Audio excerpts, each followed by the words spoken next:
Hello everyone, I'm back with another Genshin Impact guide, this time talking about someone who I've been wanting to talk about for a while, but decided to wait until they were on banner. Now that they're on banner, they've been out for a little bit, I'm going to talk about them. I expected a lot of people who've wanted to pull for Zhongli, got at least one copy, and today we're talking about Chongyun. Um, I actually really like Chongyun. I use him a lot on my account, even though the level might not really tell you that. But I'll get into why that is and different ways you can build Chongyun. But first, just talking a little bit about him. I do see Chongyun as a character who fills two roles very well. I think he can be a very good support, as well as a very good uh, DPS. He could be your main DPS, but I also think he could be a support as well. And him being my support is why he's so low. Again, I'll give more details about that once we get into the builds, talking about how to play him and all that. But first, let's just go over his talents real quick to see what he does. His normal attack is called Demon Bane. It's 4 consecutive strikes with a spin charged attack and a standard plunge. Next, we have Chongyun's Layered Frost. Chongyun strikes the ground, dealing a bit of AoE cryo damage to that area. And after a second, let's actually just put him in a party so I can show you as well. But after a second, that frost reconvenes into a circle of frost that stays on the ground for several seconds. You just go up here and do it real quick. That blue circle, that circle of frost. What that circle does is anyone in this circle attacking has their attacks converted to cryo. This is not just for Chongyun. Clearly anyone can do it. So if I switch over to Diluc, there you go, cryo, Chongyun. Actually not ranged characters. It's actually just sword, polearm, and claymore users have their attacks converted. So any melee unit will have their attacks converted once they're in that circle. His next talent is Spirit Blade Cloud Parting Star. He performs some secret Naruto hand signals and summons 3 giant spirit blades to slam into the ground, doing a large AoE cryo damage and launching enemies up into the air. You can see the damage scaling isn't that impressive. There's some normal attacks that deal more damage than this, and yes, it is only level 4 right now. But as I scale it up, it still doesn't have the craziest scaling. You can see it's about 11%. Will never really max out as a lot of damage. Instead, I just mainly use it for a burst of cryo if I want to proc cryo reactions on a lot of people. All right. Yeah. So let's talk about his gameplay a little bit. As I mentioned, he has 2 main forms of gameplay. One is a DPS and one is a support. As a DPS, his job is very similar to any other DPS. You put him on the field. You might want to first go set up whatever support abilities you have. Like, let's say I want to set up Barbara's Heal Circle to chain off of his cryo damage so I could freeze enemies and shatter them with the Claymore. I would do that, then I'll switch back into him, put down his circle, and then just go into normal attack chain.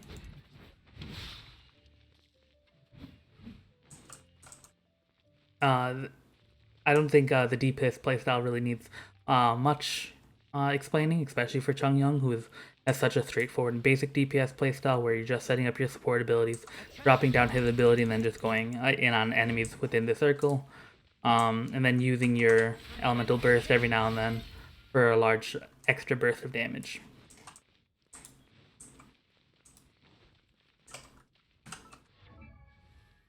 Alright, and then for his support playstyle is actually very different. It's just coming in, dropping the layered frost, and just leaving, and then allowing anyone else to use the layered frost once it's down. This could be really good for someone like Diluc, because with Diluc in there, Diluc now has the ability to create his own elemental reactions, because once your damage is converted to cryo, it is your damage, and it's considered your character. It's considered the attacking character as proccing cryo. So it would be your elemental mastery being procced when I use his normal attack to put on cryo. Then I could go into his fire to trigger melt. So yeah, that's pretty much his support role. Actually, let me go over a couple of his talents as well to talk about what makes him such a good support. Not only, as I talked about, he has the ability to convert damage from one type to another, which can be really good in setting up elemental reactions using your main DPS alone. He also has steady breathing, which I think makes him an excellent support because he provides something that very few other characters can provide. And this is sword, claymore, or polearm wielding characters that are attacking within the layered frosted circle have their normal attack speed increased by 8%. That might not seem by a lot, but that really does add up, especially for characters like Zhangling or who have a very fast attack speed, or someone like Diluc or Noel who has slower attack speeds due to their claymore. That extra couple seconds you're saving on each attack really does help. And this is also, like I mentioned, one of the rare things to get. You don't really see many people being given normal attack speed through many means, so it's really cool to see him give that just by putting down his field. Also, something to take note of is when you put down his field. Let's just wait a second. You'll notice that the field actually lasts for a significant portion of his cooldown. Yeah, so you have about 5 seconds in between being able to put down another one once it goes away, which I think is a really strong ability because as a support, that you're pretty much a support who's able to have your support ability up most of the time, like 75% of the time. And you can even increase that even further once we talk about his build you can go for him. Let's actually just finish out his talents by reading his last one, Rhyme Chaser. When the field created by Spirit or by the Layered Frost disappears, another Spirit Blade will summon to strike nearby enemies, dealing even more cryo damage, and having the cryo resistance reduced by 10% for 8 seconds. Oops, did not mean to transition. This actually plays really good into both his DPS and support. This is good for both because one, this is extra damage. You're dropping another AoE once your Layered Frost ends, but you're also reducing their cryo resistance. So if you're able to drop another cryo field, you're going to be able to do even more, 10% more damage to them because they have their resistance reduced. However, based on this cooldown, there's no way to have this as a permanent uptime. There are some abilities that you can squeeze out permanent uptime for. This one is not one of them, but you can have it up a lot. All right, and then finally we have Gallant Journey. It's just when you're dispatched in Leeway, time consumed is reduced by 25%. I think there's an excellent addition, especially with the fact that you no longer, you can actually play with your characters while they're on expeditions now. It means so much because you could build a character like him and still be able to use him for his talent ability and as the character he's meant to be played as.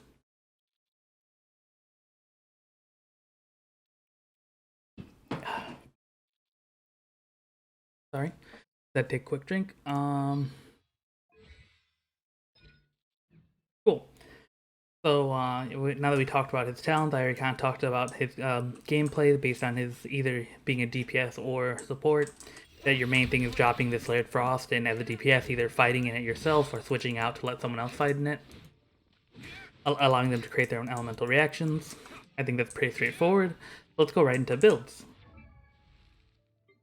Alright, for builds, for DPS build, I think any DPS sword is going to be really good. So Project Aminus on him, really good. The Unforged can be really good if you have the shields to back it up. Wolf's Gravestone, really good. So anything that you would build on a normal DPS, like Diluc and Razor, probably really good on him as well.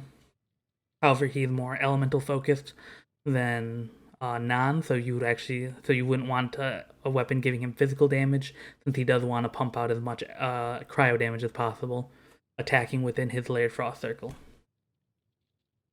That's for DPS. For support, I think the best sword for him as a first support is the Sacrificial Greatsword.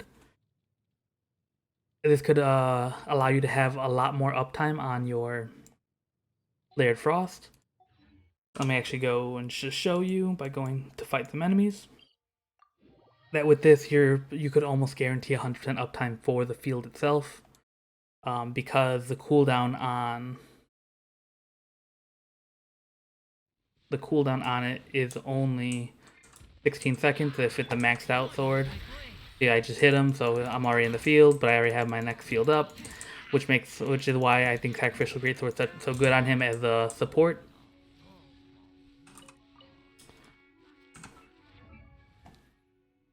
But other weapons that work with him as support, honestly, as a support doesn't matter. Like I said, I'll talk about the bell. It could be another option just to give him like tank ability, just in case he gets hit. But once we talk about artifacts and how you want to build support Chongyun, I think you'll realize why the weapon doesn't really matter outside of something like the Sacrificial Greatsword that gives him a direct another use of his ability. Alright, so let's actually go right into artifacts and talk about it. For artifacts, if he's going to be your main DPS, the main artifact sets I would be looking at right now until there's an actual cryo set out, our gladiator set is very good on him. And that's about it. Yeah, like gladiator set's the one set, like if you're gonna build him DPS, I think he works really well with the gladiator set. There isn't a good, not really a good set for cryo yet, so there's no other set that really synergizes well with him. Next to that, for support build, I would try to focus Noblesse Oblige just to give more support to the rest of the team with the 4-piece sets. It increased to attack based on Elemental Burst. And when it comes to set stats, he's going to be pretty similar to many other carries. If you're building him DPS, you're going to go HP attack for obviously the flower and the feather. That's a non-negotiable. For the cup, you'll go attack again. I mean, for the sand, you'll go attack again. Then for the cup, you'd actually go cryo damage. Since, as I mentioned, most of your damage will be converted to cryo for majority of his time. You look at cryo damage bonus cup. Let's give that to him. Can't equip during combat. All right, that's probably a good cup for him though. If he's gonna be DPS. Anyway, yeah. So you go attack for the sands, cryo damage for the cup, crit damage or crit rate based on your crit rate stat. If you already have above 40% crit rate from your other pieces of gear, I would highly recommend going crit damage. However, if you did not reach that 40% threshold, then I do think crit rate would be the better thing on him at that point. Alright, now what stats you're looking for when you're building him support? Honestly, it doesn't matter. The way he works as a support, let's go look at his talent again to talk about this. The way he works as a support is he's converting your damage to cryo damage, and that conversion has no other bonuses, and that conversion has no scaling, which means you don't have to build him for anything. You could literally just make him naked, drop his field, make sure he doesn't die, and get him out, and he'll perform at peak support already. My only recommendation for that would be unlocking at least his steady breathing, because it doesn't give the normal attack speed increase, which is huge. But then also Rhyme Chaser Blade is pretty good to unlock if he's your main support, since you'll be dealing so much cryo damage anyway. But as support, Chongyun doesn't scale. Like, he has no scaling for it, so at level 1, well, I wouldn't say level 1 because you do want his other talents, but once you have his talents, it doesn't matter. A naked Chongyun versus a level 90 fully decked out best Noblesse Oblige set, his support abilities don't really change all that much. So for artifacts for support, I would just recommend HP if you want, or you can go Elemental Recharge and Mastery if you want to focus using his Elemental Burst as much as possible, just to keep that Noblesse Oblige set effect active. But yeah, other than that, it really just doesn't matter. in my opinion at least. Just because there's no scaling on his support ability, that he's just a good support at any level once you have his talent unlocked. Alright, that's pretty much all I have to talk about when it comes to Chongyun as a support and DPS and his builds. Recap, his support build really doesn't matter. That's why I mentioned in the weapons, it really doesn't matter here either. Yes, you might want to have Sacrificial Greatsword, just because having additional charge of your ability will be very beneficial, but it's not mandatory. You might want to use something like a bell that, again, just makes sure that he doesn't die, he doesn't get one shot. If he's your support, because like I said, he can be very underbuilt. You don't have to worry about a lot of things, so having a bell can save him in certain situations. Really, any 3-star sword's fine on him. If you want to give him the Furthest Shadow, just because, again, if you just want to focus on having a low investment Chongyun, this can give him a little extra tankiness, just because it provides him HP stat. But yeah, doesn't really matter. And then as a DPS, again, any DPS weapon that you can think of is really good on him. Project Aminus is good. Unforged is good if you could provide him the right shields. Wolf's Gravestone. Debate Club's actually pretty good too, because the effect lasts as long, the same duration of the cooldown on his E, so you'll be able to normally keep the Debate Club effect up as well. But yeah, that's it. There's not much. He doesn't really do anything special. He's a very straightforward character. We'll talk about his constellations as well and see if that changes his gameplay at all. Because I do think he's one of the simplest characters to play. You really are just dropping his E and then beating people up. Sure, you may want to bring in some other characters. Actually, before talking about his constellation, let's talk about characters he's good with. He's really good with Jingqi. Yeah, he's really good with Jingqi. Either one could be the main DPS. I don't know many people who run Jing Cho as their main DPS, but either one works as main DPS because it's really just his burst is helping whoever's attacking freeze with Chongyun's E. Simple as that. So as long as they're together, they normally synergize really well. He also works really well with someone like Lisa, especially with her elemental burst, and you'll be able to proc so many things of Superconduct. However, Superconduct does have the problem of not being too beneficial to Chongyun, since Chongyun has such a focus on cryo damage. You'll never really get to use that physical damage reduction, physical damage resistance reduction that Superconduct provides, but still can be very beneficial. He's also really good with Sucrose, especially when mixing Cryo into her ultimate or any of her abilities to create Cryo Swirls, because once you have Rhyme Chaser, you'll be reducing their Cryo resistance, meaning that those Cryo Swirls will be doing even more damage if you hit them with the Rhyme Chaser before going into this ultimate. If he's your main DPS, Zhangling can be a really good support for him as well, because she's able to provide the Pyronado and Goba while being off the field, allowing him to create even more elemental reactions while being the main DPS. Bennett is absolutely amazing with him. You can layer their abilities on top of each other to have his Fantastic Voyage buffing you while you're still inside of the Layered Frost. Bennett's actually really good as a main DPS or as a support for Chongyun. So if Chongyun is a support, Bennett can be a very strong main DPS, getting very strong melt comp going. With his extremely low cooldown, his Passion Overload, every time you land or every time you build up some cryo on a couple enemies, you gather them up and hit your Passion Overload, causing melt on all of them, dealing incredible damage, especially with higher levels of his Fantastic Voyage, giving you even further strength. On my secondary account, I liked to run Chongyun and Razor together. Then I awakened him and was like, oh yeah, I forgot. Razor scales off of physical damage. Realized it's really not a good pairing.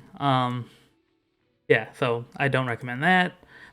Beidou can be a very good support for, or main DPS. Ever want to trade tactics? I'm always ready. Yeah, Beidou could be a very good support or main DPS when paired with Chongyun, because Beidou would be able to create the superconductive effect using both her burst and her elemental skill within Chongyun's field. Official again. I created another universe and founded paradise. For I, Fischl, am the Prinzessin der Okay.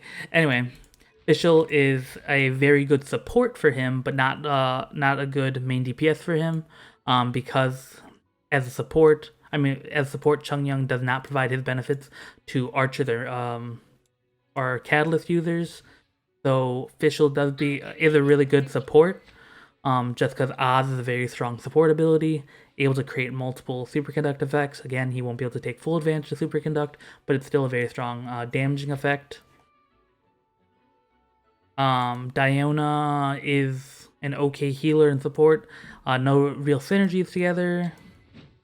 And then whatever I said for Sucrose goes for Venti as well. And finally, Diluc, I think, is an absolute excellent support for Chongyun. I mean, excellent main DPS when paired with Chongyun. For two reasons. Obviously, as I mentioned before, when he puts it on his Layer Frost, Diluc will be able to proc his own elemental reactions. But additionally, when he puts down his Layer Frost, Diluc will be getting the attack speed increase. But I have my Diluc completely built on a Crimson Witch set, which surprisingly does not get in the way of... Our Chongyun surprisingly doesn't get in the way of that, because even when I use Dawn and my damage doesn't convert to Cryo, there is a hierarchy of elements that determines what conversion takes place. Fire is actually placed higher than Ice, so because he put the Fire buff on himself, he does not get benefit from the Ice buff, but does still get benefit from the attack speed increase. Yeah, so I think it's really good for that. Yeah, that's pretty much it. That's any character you think can fit within the playstyle that I've kind of talked about. It will fit well with Chongyun. So let's go next to his constellation. Give that a look at, and before I wrap up the video, cool. So constellation 1. I'm actually gonna break down his constellations into, is it better for support or is it better for DPS? Constellation 1, absolutely better for DPS, one of my favorite constellations. This makes him a very fun character in my opinion, because I absolutely love the animation. Let me go to a safer, actually I could just do it right here. This adds a bonus attack on the end of his 4th attack. So when I go ahead and do my attack string, he'll slam the ground and shoot 3 ice waves forward. I think it looks great. I think it's a very fun ability to use. It doesn't deal, it clearly doesn't deal Claymore damage, but it only does 50% of his total damage, but still does do cryo damage, so it's a quick way to proc cryo on people, even if your Layered Frost is currently down. So I think it's a very strong ability. Alright, going into the next constellation. Again, obviously this one's DPS. The next constellation, Atmospheric Resolution. Elemental skills and bursts cast within the frost field created by Layered Frost have their cooldown decreased by 15%. This is such a good support skill. Absolutely a support skill. I think it's amazing. 15% decrease on some ultimates can allow for some pretty crazy combos to go on. A bigger reason why I think it's a support skill is because he can't even take a benefit from the elemental skill ability unless you're running a high level, unless you're already running a high level Sacrificial Greatsword and you're able to get that second proc within his first field, but I don't think that's necessary anyway. But yeah, this is really good for a lot of people to help them lower the cooldown. Alright, Another thing to mention, it's really good for support characters like Sucrose, Venti, Zhongli, because they're able to build their energy so quickly for their burst that it's normally max energy before it's even off cooldown. So this will give them the ability to spam even harder, which can be very strong in many team comps, but again, support focused. Both of his skill upgrades are going to be DPS focused because, as I mentioned, support Chongyun does not scale, so it doesn't really matter what he has on him. Next, we have Frozen Strike. Chongyun generates 1 energy every time he hits an enemy affected by cryo. 1 energy is not a lot, so I don't actually think this constellation's the greatest, but I do think it's pretty good. I mean, like, it's still 1 energy. It's still allowing you to generate your energy a lot faster than without it. But this can only happen once every 2 seconds. I think it's a decent ability. Obviously, it's a DPS ability, though, because he has to be hitting the target affected by cryo and not just anyone within his field or something like that.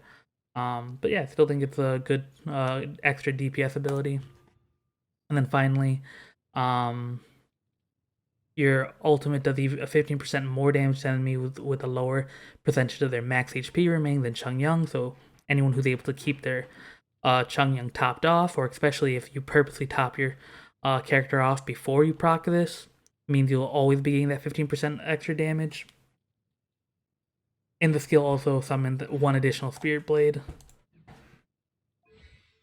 If it's just an additional Spirit Blade, that means it should... Yeah, okay, it's 1 additional Spirit Blade. That means it just scales off of the skill damage, because each blade does that damage. Yeah. Pretty simple. Again, DPS focus is just for some extra burst on his damage. I think it's really good. But that's it. That's everything I gotta say about Chongyun. Again, I think he's a great character. I think he's one of the lowest investment supports that can provide a large a very low investment support who provide the large benefit for your team. Or he can be your main DPS who doesn't take much of a learning curve and is really straightforward in his build and play. Honestly, though, I think he's a really good character. I think he has a lot of versatility, and I think he's a lot of fun. I like his character design. I like the way he swings his sword. That's it. That's Chongyun.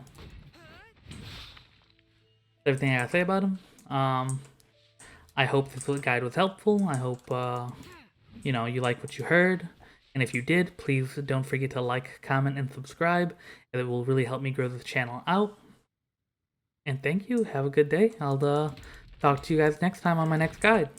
Or next video, depending on if anything comes out. I most likely will be making a video tomorrow for the 1.2 live stream. I know a lot of the information has already been leaked, so a lot of people are like, well, I already know all this.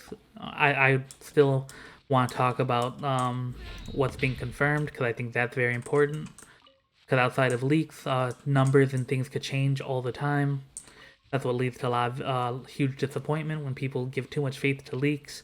Then it actually comes out and you're just like, oh, this is not at all what I thought it was going to be. When you weren't supposed to know what it was going to be in the first place. And you only knew because you looked at leaks.